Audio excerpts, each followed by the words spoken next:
All right, guys, welcome back to another episode of the Forge Your Life podcast. Here with your host, Richard Fu from richardfu.com. And today I have a hidden gem here with me. He's an awesome guy. When I looked up what this guy does, he kind of blows my mind, makes me think of a Simon Sinek, but in a hidden kind of gem kind of way, and I'm excited to have him on. His name is Leigh Martinuzzi.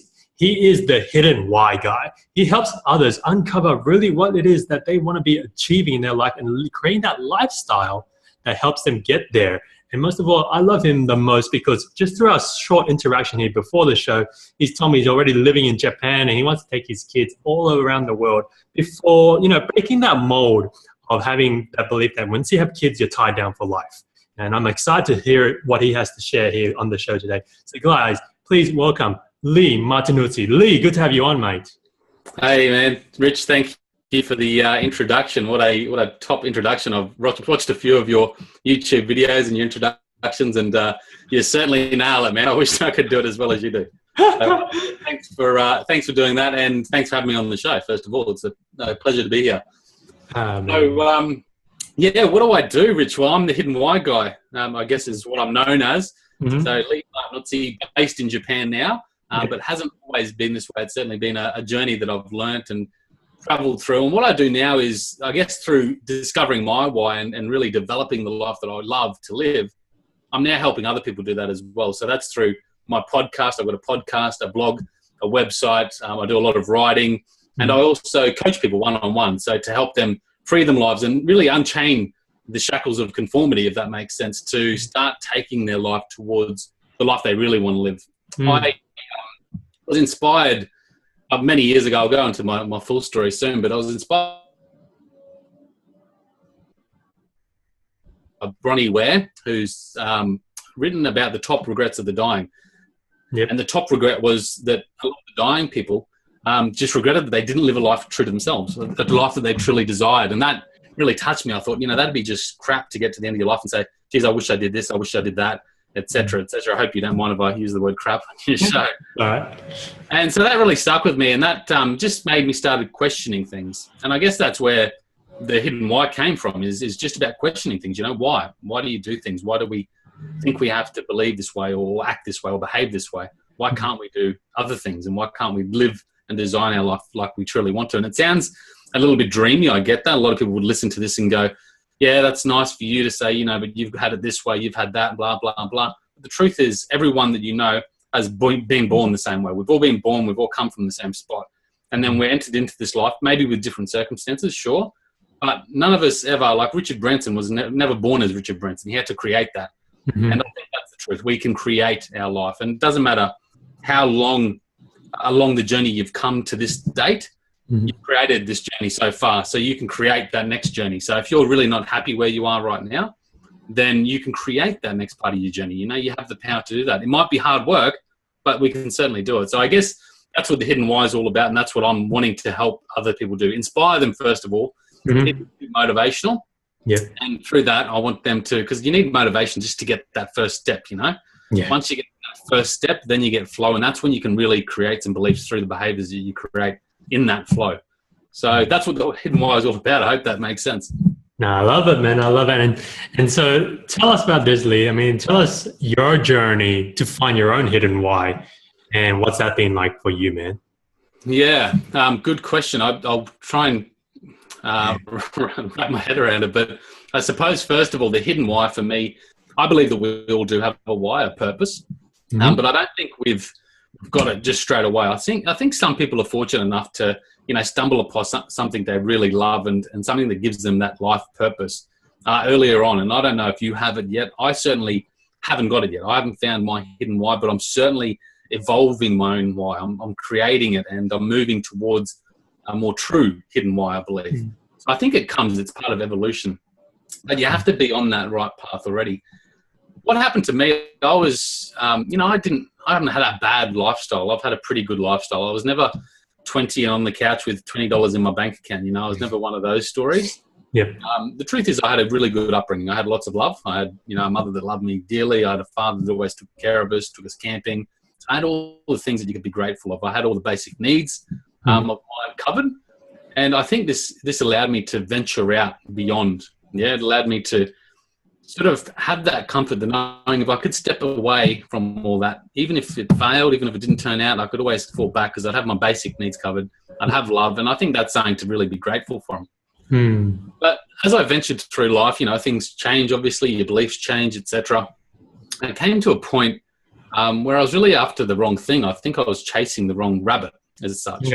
Yeah. And I came to a point in my life where I just started questioning and going, is this what it's all for? I had lots to be grateful of. I had properties, I had a wife, I had a kid on the way, cars, you know, lots of good things to be grateful for. But I just reflect. I used to go down there, I remember after work, and sit by the water, and I'd grab a few beers and I'd just sit there and look out and just think about things. And I started questioning things and just going, is this what it's really all about?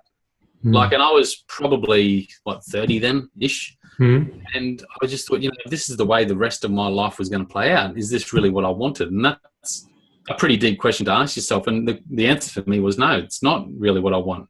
This doesn't feel right to me. You know, it wasn't what my heart was urging me to do. And a lot of us, I think, forget that. We lose that connection with our heart along the way because we can't become so conditioned. And I think we also have, you know, a lot of self-doubt and fear that stops us from really pursuing the direction we want to do.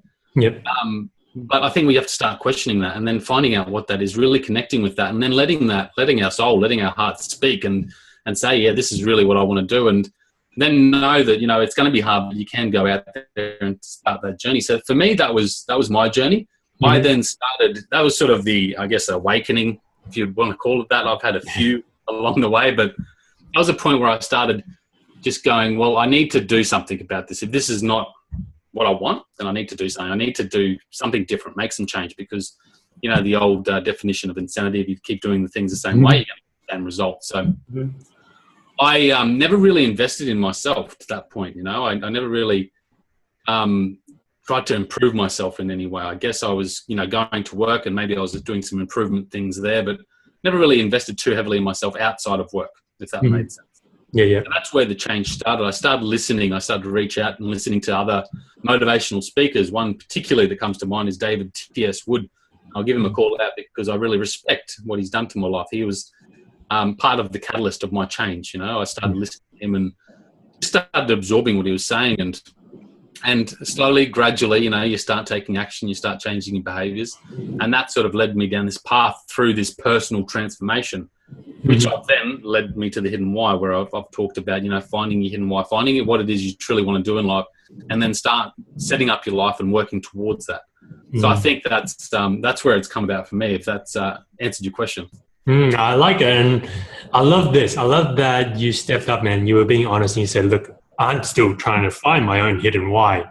And I think that it takes a lot of courage for someone who's helping others do that, is that, you know, you're just on the path of finding it. And I want to ask you this, Leigh. I mean, like, as the guy who helps other people also find their own hidden whys or on the path of it, I mean, do you think our why changes as we, you know, evolve and go through life? Do you think that we shift and experience new things, and then because of that, we then experience or put on a new path of our why? Yeah, Rich, you broke up a little bit there, so I hope I've got that question. But I think you said as we go along, we have new experiences that sort of take us in new directions, yeah? Yep. And then does that shift our why, and where do we have one why and then that's it for the rest of our lives, or does it change? Yeah, I don't think so. I think it does shift. I think we can move towards a particular direction, and that can become a strong part of our life or a bigger part of our life. But even then, that can change. If you look at someone like Tony Robbins, I don't know if you've watched his documentary, I'm Not Your Guru, fantastic documentary. You know, he's a guy that is still evolving, and I've heard him several times speak recently, where he talks about you know, his spiritual journey now and how he's really connecting with that and trying to find out more reason and more fulfillment to his life. Even though he has a lot of fulfillment, a lot to be proud of already, he's still on that search, you know.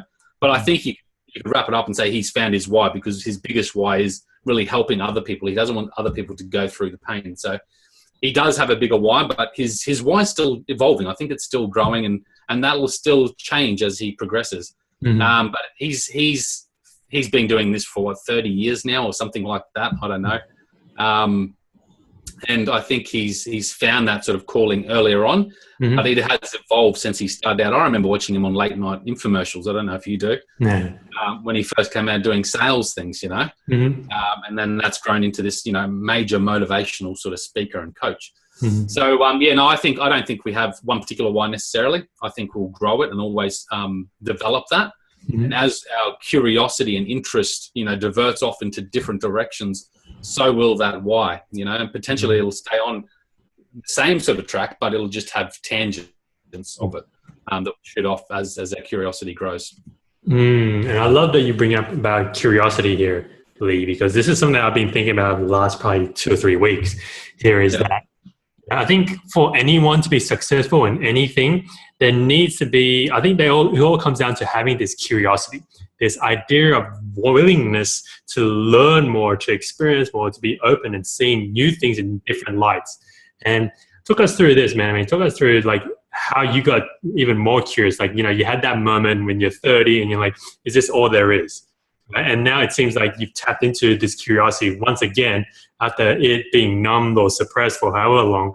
And how do you cultivate that? How do you keep growing this curiosity, man? Yeah, it's a good question. Probably going to be pretty tricky to navigate around because I've got a lot of thoughts that come to mind straight away.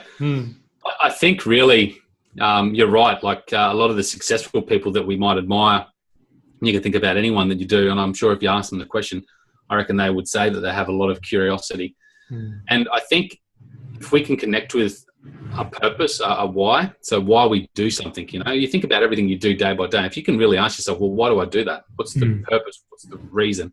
If there's no big reason behind that, no big why, and it's likely that you're not going to be able to continue it with the full efforts, and you're not going to have the success that you might potentially be able to have if you were able to connect with a bigger why. And the why has to be typically bigger than yourself. I think sometimes when starting out, a why can be quite small. It doesn't have to be fully developed. So, most people start out because they have a reason to get money. They want to earn money and they want to make lots of money. Everyone loves money. Well, most people that I know do. And they want to make a lot of it. Yeah. So they start out with that sort of motivation and that reason, that why. And then as they progress, they start developing that why because they start becoming more interested in what they're doing. They start becoming more curious about certain things that come across their vision. And when they do that, they then go, oh, that looks really interesting. And it's just human nature that we follow stuff that we love. We follow stuff that we're interested in. Now, if we're not connected with the reason of why we're doing something, it's likely that we'll be too overwhelmed by everything in our life, all the clutter, all the chaos, all the, overwhelm that is surrounding us. And I think it's more and more the case these days that we'll be just blind to that curiosity. We won't be open to those opportunities that present themselves. When we're slowly forging a path, and I've used forging, there you go, forging a path forward towards the life that you want to, you will open up the doors of these opportunities. I remember when I started making that change with my own life, before that, I was just so closed off. And I'm so certain of it now that everyone has opportunities around them every single day, but they're just blind to it because their heads aren't there, their attention's not there. I wrote this, actually, I just recorded a podcast this morning about, where we focus our attention. And it reminded me, I was here in Japan when we first arrived here, my wife and I, when I was driving around, I said, isn't it funny? We never really see many pregnant ladies walking around the streets. And she goes, oh, maybe it's just because your attention isn't focused there. And I thought, okay. And then sure enough, that day we saw several pregnant ladies, and that week kept noticing, when you see a new car that's on the market, you go, wow, there's that car. And you just suddenly you've got that attention there, and then you suddenly see it everywhere. And that's what happens when we give our attention towards something we love. We suddenly see all these opportunities around us that will allow us to step closer towards creating that life we love. And I really think that that's what happens. Going back to where I was at, for me, that I wasn't there. I didn't have those opportunities because I was so negative. I was so blind to everything, and I just didn't really have the attention and the heart and the attitude in the right spot. And once I started making those slight changes, suddenly things started showing up. And I remember going home in those earlier sort of days going, wow, this is just crazy. Like, this has just come across my path today, and I'm sure it's an opportunity. But see, I started to see things differently too. I started to look at things a lot more positively rather than negatively. So they would have been there before, but just because I've opened myself up to allow them in, now suddenly they mean something more. And I think that's what happens when we allow curiosity and interest to drive us, and we just keep that progression going forward. If that makes sense. Hopefully it's not too deep there. If it's not deep, Leigh, then it's not important enough. Yeah. So I think, curiosity. It's interesting. It's just been on my mind today about how curiosity drives us and how we need to have that passion. My tagline for the Hidden Why is to live life with greater passion and purpose. And I believe that really, if we can create more passion in our life, and not everything you're going to do, you're going to love. Yeah, and a lot of people say that not everyone.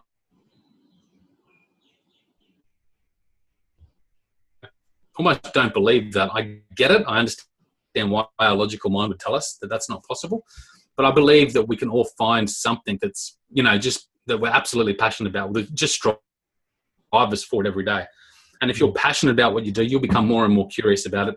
And that will grow you into the expert that you need to be in life to offer that value back to other people. And that's when life becomes really fulfilling.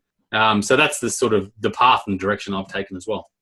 Awesome, man. Awesome. And a question that popped into my head here, Leigh, is as we are on the path to finding our why, and when we realize that the why starts evolving, how do we know when it's the time to let go of the first why and to evolve with our why? How do we know when is that point to, it's time to evolve and let go of what we originally thought we were here to do and start pursuing this new path? I'd love to figure out what you got from there. What would you think, like, as that first why that gets you going? Is that like the motivation of money or something that gets you started, that gets you on a certain path? Is that what you sort of mean? It could be that, or it could be, say, someone who says, look, like, for example, me, yeah? It's like, all right, Leigh, I thought my first why was, for me to be an example, to lead all these other men, to be a coach and to be a role model, yeah? And then now, only recently, I've shifted away from that and realized, you know what, Leigh, might not be my thing to be at the front, to be the like Tony Robbins equivalent, to be a speaker. But what if I was a guy who could help other men and women achieve that, purpose, that mission? What if I was the mechanic, the guy behind the scenes that could actually make that happen? And I'm still achieving the same result that I want, which is to be a role model, to help other people, to impact people. That's in a different way, in a different form. Does that make sense? Yeah. Sorry, we just you just broke up a little bit there. So, look, I think you've just answered your own question. I think that will be a natural progression, and you will know that. Like, once you start connecting with something that you're driven by, something that's got a deeper meaning to yourself personally. That's really when you start, and this sounds really deep, man, and seriously, I wouldn't have talked about this stuff several years ago, but when I start talking about the soul, I just have to shake myself and go, yeah, that's just crazy that I'm talking about this stuff. But I really believe that our soul is our full potential. That's where we want to head towards, yeah? And our soul actually, and I wrote about this the other day, I said our soul uppercuts us sometimes. And it gives us little nudges and says, hey, man, start listening to me. This is where I think we should be going. And our logical mind really shuts that off. Our logical mind is there to protect us in certain ways. And because of all our conditioned experiences in life, our logical mind can actually stop us from listening to that soul, and we suppress it. And I think that's what happens. But when you start listening to your soul, and like everyone can look up to someone they admire, whether that's Tony Robbins or whether that's, I don't know, Kurt Cobain or, some rock star, we all want to be that rock star. We all want to be someone special, and that's because we all crave significance. I mean, Tony Robbins talks about it as one of his 6 fundamental human needs. We all want that significance in life. And I refer to it as, I think we all want to be visible, yeah? We all want to be noticed in what we do.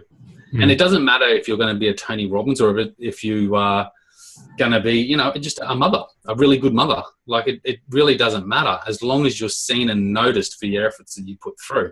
Yeah. And that's what comes about. So when you start listening to your soul and you start taking that journey towards, okay, that's what I want to be. I want to be that, the next Richard Branson, and you start just punching out things, you start taking action, you start making the changes that's required to get you there.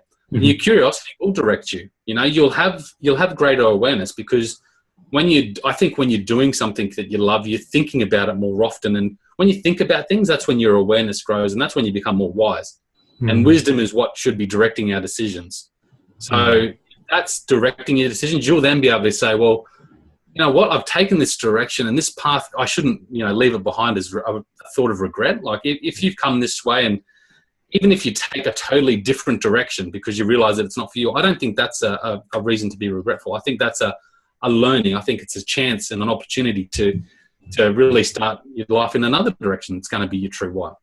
And I think your heart and your soul will tell you that.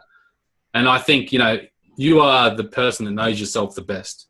If you're progressing in an area towards something that's not really making you happy, that's not creating that freedom you love, that's not giving you the fulfillment that you desire, and you will be able to tell yourself, hey, this is really not for me.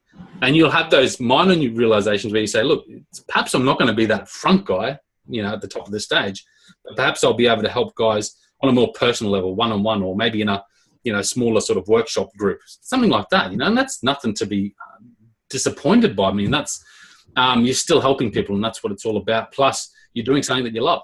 Or it might be a total change in direction. And I've had it so many times in my life where I've changed directions. I've just gone, yeah, no, what, this really isn't for me. Yep. I thought it was when I started out. I had some good success, had some wins along the way, and then made total change. And recently I've done this, Rich. I've gone from doing real estate into doing, you know, the hidden why on a more permanent basis. And real estate, I had quite a lot of success in. You know, I wasn't the $1 million agent, as they refer to them, at the start of my journey. I certainly had a lot of good success early on. But as I was traveling, I started asking those questions and going, is this really what I want to do? Because I've always continued those questions. If this doesn't mean something to me, if it doesn't give me much purpose, then why am I doing it?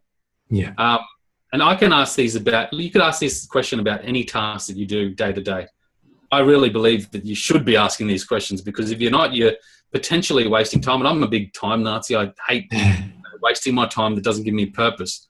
I remember with the first speaking gig I did, and my mother actually asked me, she says, what do you do it for? What's the reason? I said, to be honest, if I didn't and it didn't give me anything, if I couldn't offer value to someone and it wasn't leading me in a direction of the life I want to live, I wouldn't continue doing it. I had the same question when I was in real estate. I used to deliver flyers, and I used to make the best moment. You know, those tasks you hate, but you have to try and make it the best you can by putting some love towards it. So I used to listen to audiobooks and podcasts, and that was a happy thing for me. So I could, you know, take that task that wasn't so happy and make it a happy one. But one day I just sort of snapped. I stopped and I started thinking about it. I thought, what is the point of me sticking flyers in people's letterboxes? You know, and the grand scheme of things, what is the bigger purpose of all this for me personally? And I couldn't answer that question. You know, there's just no sense in it. And yeah, I get that, you know, by doing it, it gives me promotion, it gives me money and more sales and all that, but that didn't have meaning to me. You know, that didn't have real meaning to me. So I thought, well, this is crap. What am I doing this for? You know, I'm spending my time, my life, which is valuable. It's not long. I'm doing stuff that I don't love. And that really is what I don't want to do. And that's what I don't want other people to do. I look at the workforce out there now, and then there's various figures out there and various studies, but some studies suggest that 80% plus of people are dissatisfied with their work. And you think about that on the grand scale, this is so huge, man, for me. I'm so passionate about this. If you think about that, 80%, yeah? So that's a lot of people. So if you think about your group of friends, if you've got 10 friends, 8 of them hate their job. Now, your job is typically 30% of your life, yeah? Or 33%. It's 8 hours a day, so that's a third of your day you spend doing something that you hate. Yep. A third of your life you spend doing something you hate. And then another third of it you spend sleeping. And then because you hate that big chunk of your life, that then affects your life at home. You know, I was there. I felt it. I wasn't happy at work, so I was coming home. I was doing wasteless things like, you know, drinking or watching TV or just doing mindless activities, nothing really that conducive to life. And I think that's why, you know, it can be so depressing out there in this real world. And I think that's why we need to make the change. I feel the change is there, but certainly I want to encourage people that, you know, it is possible to do it. I want to inspire people that it is possible, because I know I've just done it. I've just taken my family. I've got 2 kids to Japan. Now, we assessed our core values as individuals, but also as a family unit, and said, well, what do we really value? Well, we love traveling. We know that. And we love to learn. We know that. So we looked at these things and said, well, what can we do? And that's when we had that sort of awakening and said, you know, this life that we're on isn't really doing that for us. We're not living towards our values. And that's what causes friction in life. So let's start really, you know, designing our life around what we want to be, how we want to be. And certainly that's what we're doing. And I think it's ever progressing. I think there's always improvements to make. I'm not perfect, that's for sure. I'm certainly making improvements. If you look at someone like Tony Robbins, he's still got 3 coaches that help him in life. That doesn't mean he'd say he's not good at what he does, but he still has people that help him improve. Yeah. And I think we'll improve. Continue that. Yeah. Geez, that was a long-winded answer for whatever question that was. That's what we call flow. That's what we call flow, right, Leigh? I love it, man. And this leads us into a great moment because now we're going to start wrapping up the show. And this is where we head into the quick fire questions. And I want to start off with my favorite question to you, Leigh, is our signature one, is like the time travel moment, where if you could go back to any time in your life and talk to little Leigh and ask him or tell him one piece of advice, when would you go back to and what would you tell him? Yeah, I asked that question in my show as well. It's interesting when the tables are turned, hey? Yeah. Look, I think, if I went back 10 years, that'd take me to when I was 25.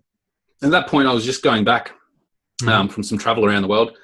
And, I had those thoughts of, okay, well, it's time to go back, it's time to settle.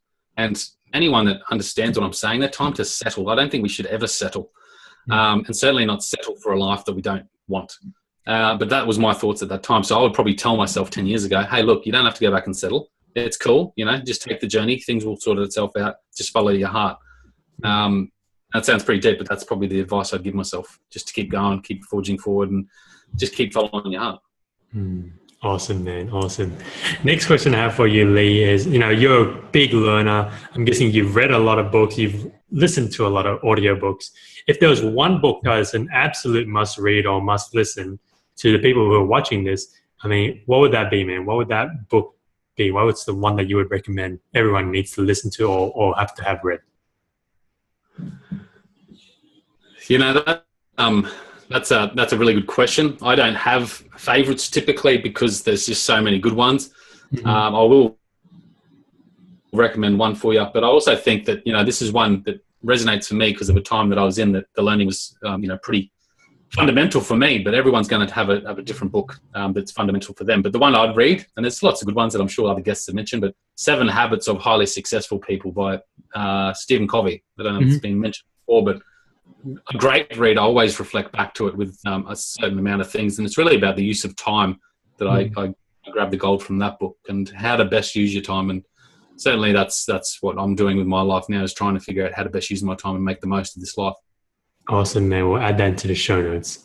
And next question I have here for you, man, is this is for more of the men who are listening here, and this is something I'm interested to grab from you, especially with the hidden why side of things, is, Leigh, I think there's a huge gap between where the modern world is and what the world needs of modern men, right? Like, we're not showing up where we need to be for the world.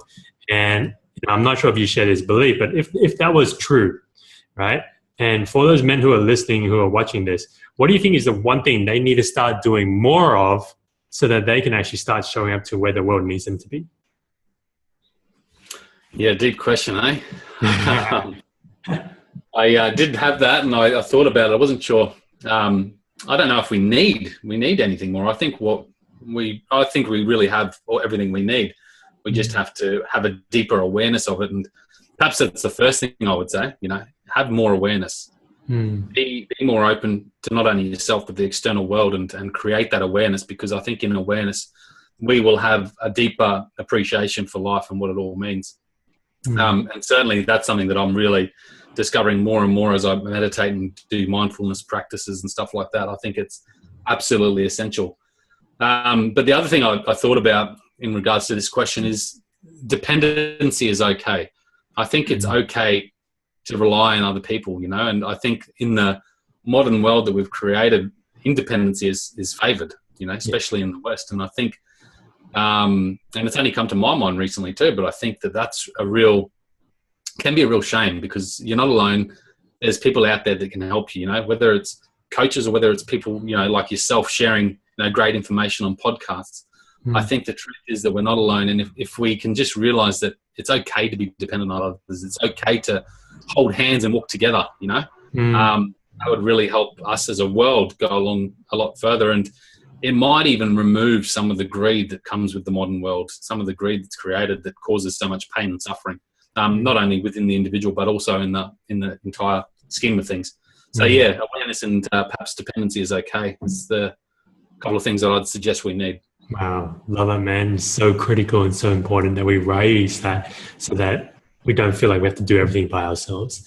The next question I have for you, Leigh, and this is one that I want to tie back into, your mission here is, we talk a lot about, the why, but the reason behind the why is the purpose, right? And so, what does someone on their true purpose look like? How would you describe someone who's truly following their purpose and their own why? And what does that really look like? What does that? I guess. Okay, let me think about how I'm going to answer that. Cool. Look, that's going to relate again differently to everyone, and it's going to look and feel differently to everyone as well. So I'm just trying to reflect on how I can best describe it. But I think someone that is really following their why and being on purpose is truly authentic to their soul and who they are. And that's hard to do, believe me. And I think everyone that's listening can relate to that. It's hard to be truly 100% authentic to that soul. So I think a person on that would be that sort of authentic person. You would see them, walking. You would just be able to see that they are who they are. And that there's no cover or mask or anything behind them. So I think that's something to recognize. But I really think it's someone that's purposefully taking action that is helping them live to their full potential. And I think their full potential is what a successful life looks like. And that can be different for every single one of us. I love that, man. And the point that you raised here that I want to highlight most is living to your full potential, right? Doesn't mean, you end up being #1 golfer or the best basketball player in the world. It's just, what are you capable of fully achieving for yourself? And I think that's something that needs to be highlighted a lot here. Yeah. There's a great quote I read recently. No, not read. It's come up a few times. It's just in the head right now. But, humans have this nature to overestimate what they can do in a year and underestimate what they can do in a lifetime. And you're probably the same. But a lot of people I've talked to and interviewed and read about, the journey has been gradual. It's been over a course of 10 years. And I think we often are stuck when we challenge ourselves and overestimate what we can do and raise our expectations too high of what we can do in a short time. And we have these failings, and then failings call us to stop that. We stop following our dreams. And I think that's really the problem that most of us have. And that's why many of us fall back into the status quo and just living the average life. I think it's important to keep following those dreams and keep progressing forward and understand that you have a lot more potential than you actually believe right now. And you just have to start discovering that belief. It's kind of like what I hear is like, go for the inches, not the yards. Right? So many people want to go for the yards because it's awesome and it looks amazing. But the truth is, it's all about the inches that you keep putting out and crawling your way through to. So, man, I'm glad that you brought that up, Leigh. And so, Leigh, this wraps up the show here, man. It's been a pleasure talking to you, man. I know there have been some tough questions coming in. I've just loved the way you've answered it and just shown up here, man. And so, Leigh, for the people that want to connect with you, learn more about what you do, where's the best place for them to find you? Yeah, man. No, thanks for having me on the show. It's been great. I love the questions. Really giving me some thought of my own to think about today. I love that. It's powerful to, just go through my day with these thoughts. I just love it. It's what I thrive on. So thank you. And thanks for the audience for tuning in too. I hope they get something out of it. If they want to find out more about me, the best place for them to go is to my website, thehiddenwhy.com. So that's thehiddenwhy.com. And they can read about me. They can listen to the podcasts, the blogs, etc. And actually, I've got a free giveaway I'd like to offer them if they're interested. Awesome. It's something I've designed to really help us just connect a little bit more with our soul and what life really is. Maybe it's a chance for them to connect with their why and get them started in the right momentum to create that flow in life that they want. And that's called the Discovery Questionnaire, which is on my page. So I can give you the link. I can send it through to you if you like, Rich, so you can stick it in your show notes. But I'd like to offer that for the guests. It's a pretty easy sort of questionnaire and just helps them really reflect and create that awareness that might help lead them in the right direction that their life should be taking. Awesome, man. We'll add that in the show notes as well. So guys, thank you again for tuning in here today to listen to the Hidden Why guy, Leigh Martinuzzi. And Leigh, just one final thing here, man. Is there anything you want to add that we didn't get a chance to cover off in the show today, man? Man, there's lots I could probably add, but no, that's good, mate. I think just my message is for the people, go out there and just live your life to the fullest. Live your life truly to yourself, and don't let anything stop you. Awesome, Lee. Thank you again for jumping on this show. And so, guys, this wraps up another episode of the Forge Your Life podcast today with Leigh Martinuzzi, the hidden why guy. And this is the real gem here. I know this. Leigh doesn't want to keep this hidden. I don't want to keep this hidden. This must go out there. So make sure you go into iTunes to rate the show so that we can get his message out there and we can get the messages of all the other guests on the show out there as well. Because it's so important that we get this out there and for more people to become self-aware, to awaken themselves. And so, guys, remember, you can head on over to richardfood.com for all the resources and show notes that Leigh has shared here today. And finally, go out there, go live with love, and go smash it, guys. I'll see you again on the next one.